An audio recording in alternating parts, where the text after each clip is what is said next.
আজকে আমি বানাচ্ছি কাঁঠালি কলার ভাজা, ছোট কাঁঠালি কলার ভাজা। কাঁঠালি কলাটা এই অবস্থায় আমি গাছ থেকে পেড়ে ভাজা বানাচ্ছি। তো ছাড়িয়ে ধুয়ে নুন দিয়ে সেদ্ধ করে নিয়েছি, এই যে এইটা হয়েছে। এবারে আমার মশলা হিসাবে লাগবে পেঁয়াজ বাটা, লঙ্কা বাটা, হলুদ বাটা, ফোড়ন, নুন আর ভাজার জন্য সরষের তেল। এবার তেলটা ভালো করে গরম হয়ে গেছে, কলাটা দিয়ে দেবো তেলের মধ্যে।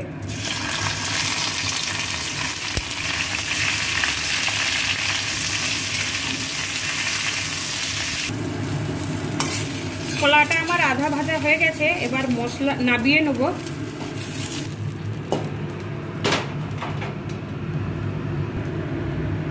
তেল দিয়েছি, এবার অল্প একটু ফোড়ন দিলাম, পেঁয়াজ বাটা,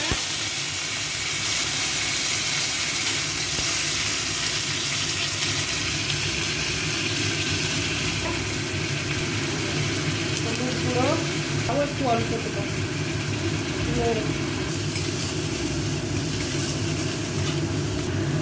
মশলার মধ্যে আমি কলাটা দিয়ে দিচ্ছি।